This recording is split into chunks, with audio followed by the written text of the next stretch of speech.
My name is Anthony Myers. I'm 47 years old and work as a senior project consultant in Charlotte, North Carolina. For the last 2 decades, I've helped companies navigate complex builds, multi-million-dollar permits, and zoning chaos. I live in timelines, contingencies, and contracts. What I never saw coming was the collapse of the one structure I thought was stable: my marriage. Jenna and I had been together for 16 years. We weren't dramatic. We weren't intense. We were steady, predictable. We built a life around routines: Sunday brunches, holiday getaways, dinner at 7 p.m. sharp. I'd get home late from site visits or board meetings, and she'd be there with a glass of wine and a half-watched TV show playing in the background. But somewhere along the way, she stopped waiting up. At first it was small things: solo weekends with her branding team, networking events in cities that didn't quite match the client list.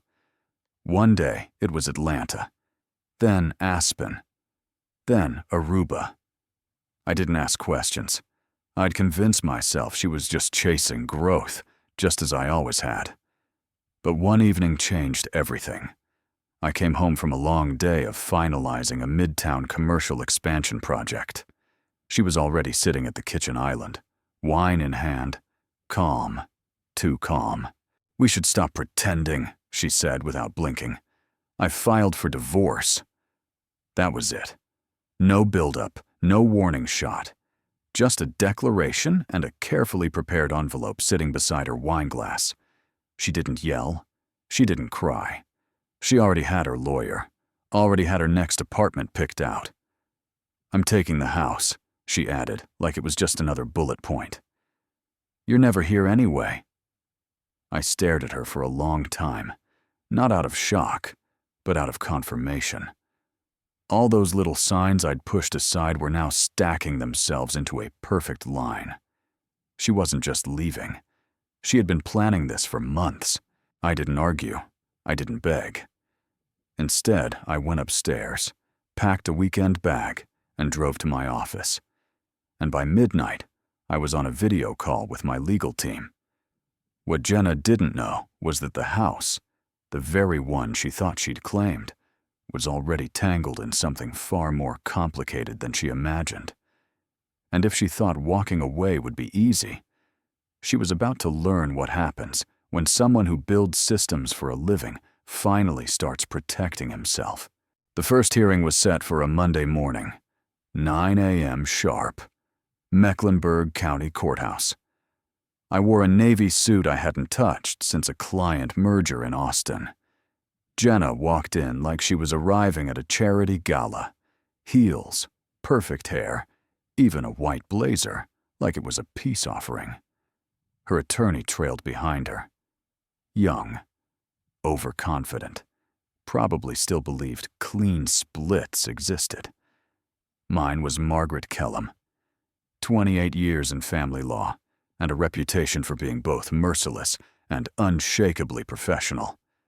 She greeted me with a file already open in her hand, eyes scanning documents like she was reading for pleasure.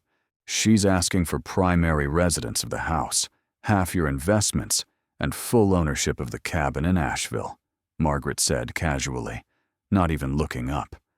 I nodded once. "She can ask." The judge entered. We all stood. The show began. Jenna's attorney made his opening statement sound like I was a neglectful husband with a phone glued to work emails and a heart frozen in spreadsheets. "Ms. Myers simply wants a fresh start, stability, a home." He said that word, home, like it belonged to her. Margaret stood and calmly laid out facts. I had made the down payment, paid the mortgage, maintained the property. Jenna hadn't contributed financially since her business took a pause 2 years earlier. But the house, our house, wasn't under my name anymore. It had been moved into a private holding trust 6 months earlier, long before divorce papers were even hinted at. Jenna blinked. Her attorney fumbled through his papers, as if the trust had appeared out of thin air. The deed was signed by both parties during a financial restructuring, Margaret explained to the judge. Standard estate planning, perfectly legal, and now irrevocable. Silence. The judge asked one question. Did Mrs. Myers sign this document willingly? Margaret slid the signed deed across the table. Jenna's signature stared back at her. Bold, looped, familiar. She didn't deny it. When we recessed for lunch, Jenna pulled me aside in the hallway. You planned this, she whispered. You set me up. I stared at her, voice low. No, Jenna. You just didn't bother to read what you were signing. That's not entrapment. That's oversight. Her eyes narrowed. The warmth she used to fake was gone. In its place, cold calculation. The courtroom wasn't just a legal battleground. It was theater. And for the first time, she wasn't the one writing the script. I moved into a 2-bedroom rental above a bookstore downtown. It smelled like old paper and fresh coffee in the mornings, and something about that felt grounding. It wasn't fancy. The walls were thin. The floor creaked. But it was mine. The day I left the house, I didn't take much. Just a suitcase, my laptop, and a photo of my dad from the year he opened his first hardware store. Everything else I could replace. Or maybe I just didn't want to. Jenna stayed behind. She said she needed the space to feel safe. Funny how the person who detonates a marriage is always the one who needs safety afterward. In those first few weeks, silence became routine, the kind you don't notice at first, but then realize how loud it actually is. No morning arguments about the thermostat, no random notifications from her fitness tracker, no clutter, no perfume lingering on the sheets. I made coffee for one, ate dinner standing up. Sometimes I left the TV on just to fill the air. But slowly, things started shifting. I reconnected with friends I hadn't seen in years, said yes to invitations I used to ignore. I joined a local business owners circle, not for networking, but for something more honest, human conversation without agendas. One guy ran a bakery, another was rebuilding a career after cancer. We were all, in our own quiet ways, starting over. Therapy helped too. At first I thought I didn't need it, that I was too pragmatic for talking it out. But one afternoon, sitting across from a stranger with a notepad, I finally said it. I wasn't enough for her. The words felt sharp, but they weren't true. Not really. I gave her a life most people would kill for, I added. She didn't want partnership. She wanted an exit plan. That's when the therapist leaned in and said, maybe you didn't lose something. Maybe she just revealed what she always valued. I didn't reply, but I didn't forget those words. Nights were still hard. Some memories hit like glass, shattering in slow motion. Her laugh, her handwriting, the way she used to say, "Don't forget your keys," like it was a prayer. But each day, I built new patterns, paid bills, took walks, cooked better meals, read again. Bit by bit, I was stitching myself back together. With simpler fabric, maybe, but stronger thread. The version of me that came out of that house wasn't broken, just raw. And sometimes, raw is where something real begins. It started with a missed payment. Not mine. Hers. The mortgage company called me by mistake, thinking I was still listed as a co-owner. I wasn't. But I listened anyway. Your ex-wife's last payment was rejected, the rep said. We've sent 2 notices. I thanked him, hung up, and stared at the ceiling of my rental for a long time. The house had always been a symbol of stability, of work, of control. I'd overseen every nail in the foundation, every custom fixture Jenna insisted on. Now, She was letting it rot from the inside out. I didn't reach out, didn't offer help. I let silence do what it does best, expose what words try to hide. Then came the HOA complaints, overgrown lawn, garbage bins left out for days, porch lights off. I got a text from our old neighbor, Greg. "Everything okay over there? Doesn't look like anyone's home." It wasn't. Not really. Jenna had posted photos from Miami, smiling beside women I didn't recognize, holding drinks with names I couldn't pronounce. Meanwhile, the house we once called our forever place sat dim and forgotten. A month later, I drove past it, not to stalk, not to gloat, just to see it. The shutters were askew. A pile of mail sat bundled on the front step. The hydrangeas we planted on our 10th anniversary were brittle and brown. There was something tragic about it, how quickly something built with care could look abandoned. That house had taken a year to construct. Custom stonework, hurricane windows. Jenna had picked every paint color like it was sacred. Now it looked like no one remembered what it was supposed to be. And maybe that's the point. A house is just wood and glass and wiring until someone chooses to value it, until someone protects it. And Jenna, she never really wanted the house. She wanted the win. She wanted to walk away with proof that she'd gotten something. Now she had it, and no idea what to do with it. I got another call 2 weeks later.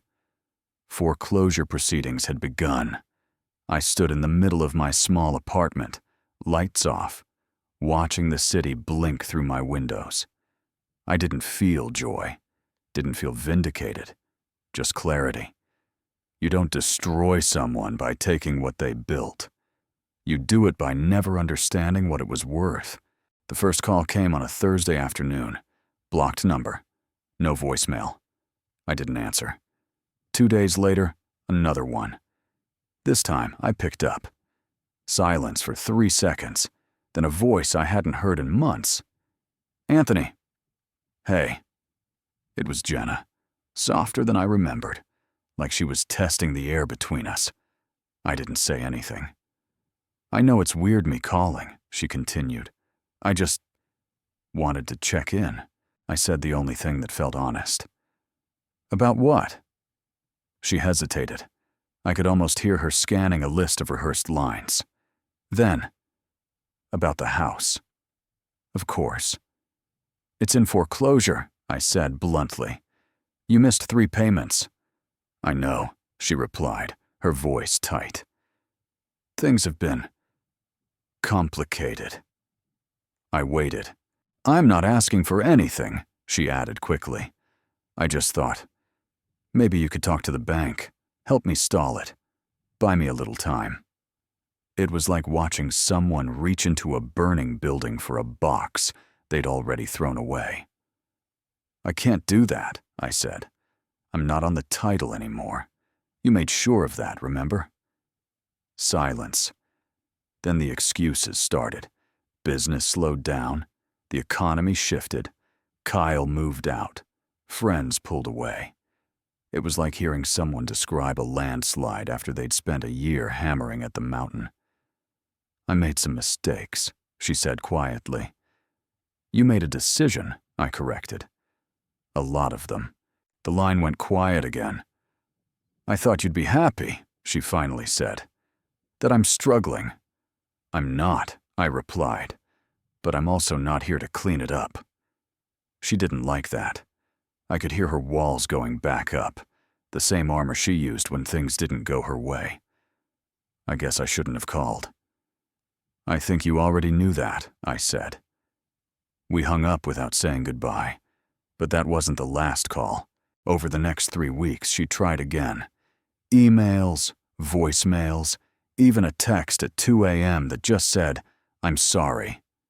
I didn't respond, because there's a difference between forgiveness and rescue. She didn't miss me. She missed the version of me who solved problems she created.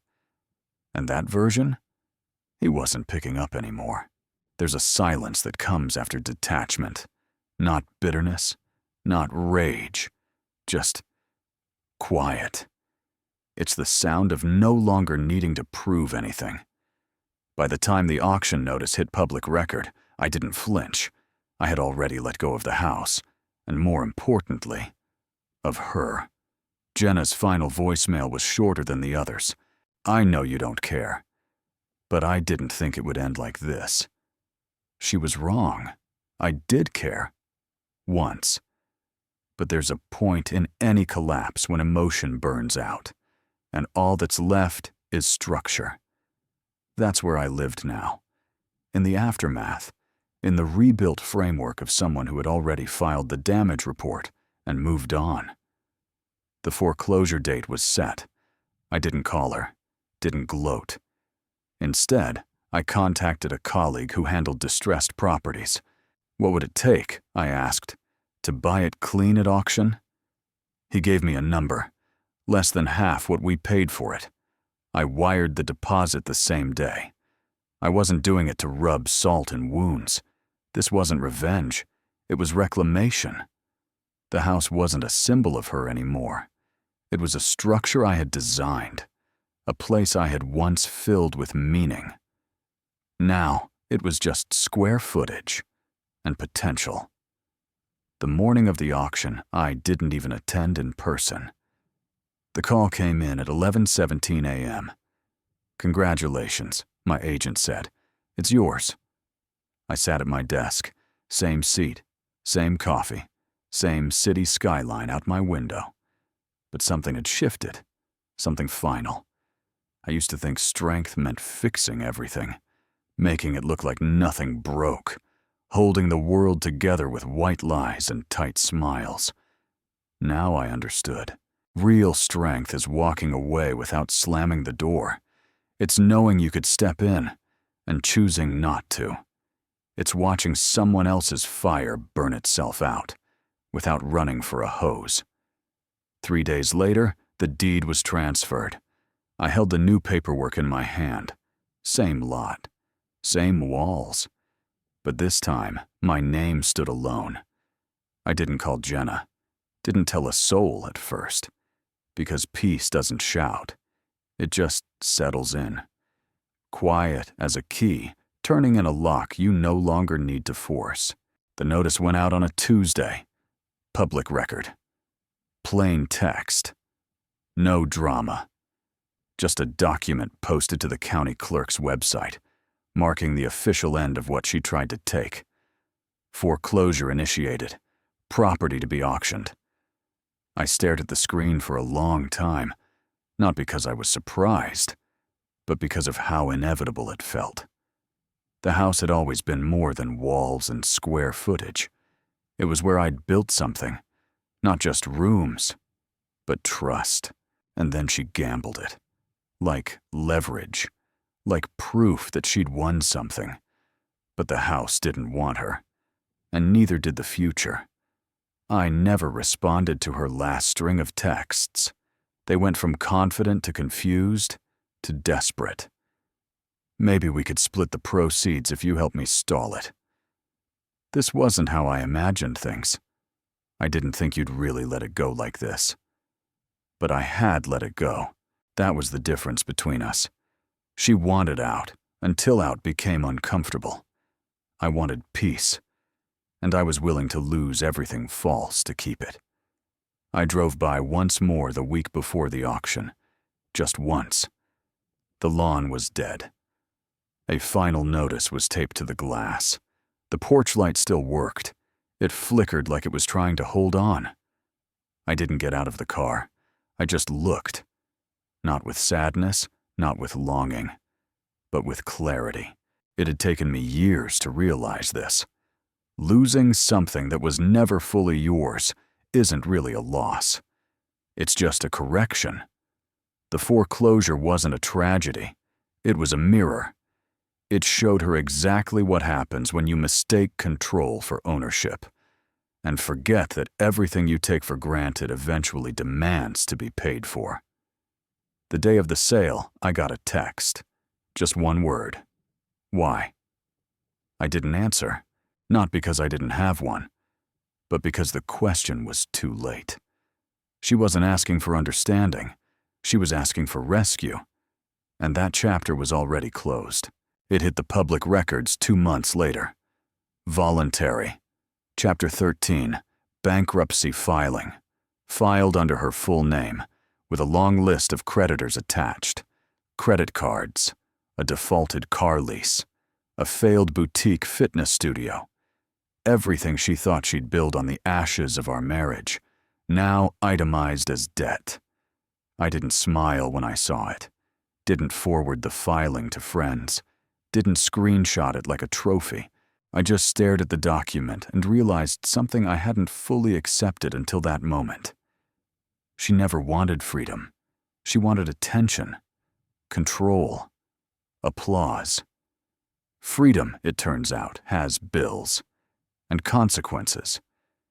Her attorney tried to shield her assets in the filing, but there weren't many left. The court would see through the studio's shell company. Her name was on every lease, every failed loan. Kyle had long since disappeared. His name never showed up once. It was just her now, facing everything alone. I got a voicemail the same week. I know you probably heard. I messed up. I trusted the wrong people. I wasn't ready. I don't expect anything, but I just... She didn't finish the thought. Just hung up. That was the last time she ever reached out. There's a misconception that bankruptcy is the bottom. But sometimes, it's just the mirror. You get a long, unfiltered look at the version of yourself you were too proud to see while everything was still standing. I didn't feel vindicated, but I did feel done. I'd spent too many nights wondering how she'd moved on so fast, built a new life so confidently. Now I knew. She hadn't built anything. She'd borrowed it, and borrowed time always runs out. When the court assigned a trustee to liquidate assets, the house was already gone.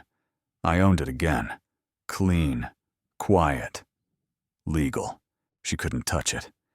And now, she couldn't afford to try. I didn't tell anyone what happened, not out of secrecy, but because closure doesn't need an audience. Sometimes, it just shows up in the form of a court document, stamped and filed, marking the exact moment the past runs out of excuses. It happened on a Saturday. Late afternoon. Grocery store. The kind of errand you do half distracted. I was walking toward the coffee aisle when I saw her. Jenna. Hair pulled back. No makeup. Wearing a faded hoodie that looked like it hadn't seen a laundry cycle in a while. She didn't see me at first. She was comparing 2 different brands of almond milk, the kind of detail she used to mock when I was the one reading labels. I could have turned around, could have ducked into the next aisle or walked out entirely, but I didn't. Not out of curiosity, not even out of ego, just stillness. When she finally looked up, our eyes met, and for a second, we both froze in that weird, suspended place where memory collides with reality. "Anthony," she said softly. I nodded once. "Hey." There was a pause. Not angry, not warm, just strange. Like meeting someone who used to know every corner of your life but no longer has the key. "You look good," she added. I thanked her. Didn't return the compliment. "How've you been?" she asked, defaulting to small talk. I could have said 100 things. Could have mentioned the house, the court rulings, the bankruptcy filings I had read line by line, but none of that mattered anymore. "I've been doing okay," I said. "Staying busy." She smiled. Tight. Performative. The kind you wear when your world has shrunk, but you're pretending it hasn't. "I'm working part-time now, trying to figure some things out." I just nodded. She glanced down into my cart. A few groceries, a new book, fresh flowers. It probably looked too peaceful. "Well, it was good to see you," she said, stepping back. "You too." We didn't hug, didn't ask about mutual friends, didn't pretend, just drifted apart again like two people who had once shared a story and now barely shared a headline.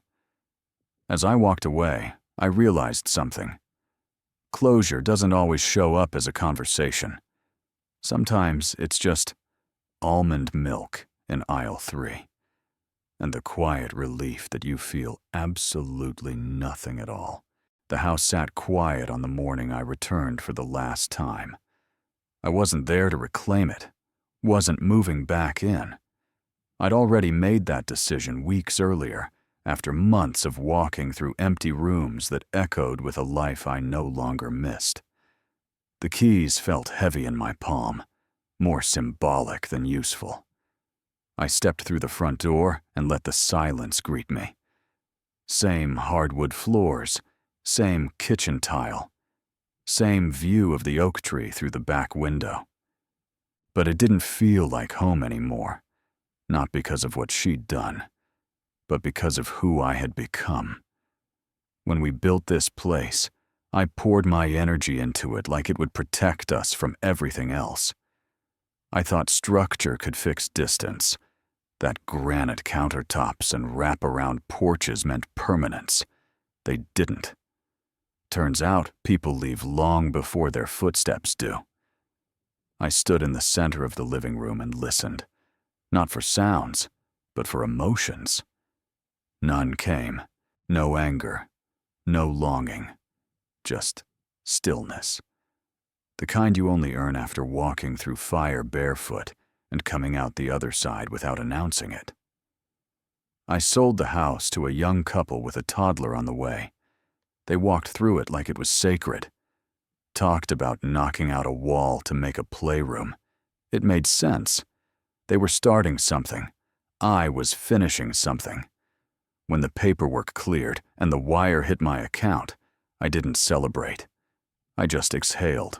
Sometimes, the cleanest closure isn't dramatic. It's not revenge. It's not a big moment.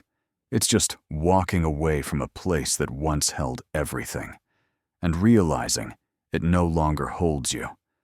Some houses aren't meant to be reclaimed. They're meant to be released. That one, it served its purpose. It taught me what I'd ignored, what I'd clung to, what I'd survived. And when I locked the door for the last time, it gave me one final gift: the quiet certainty that not everything broken needs to be rebuilt.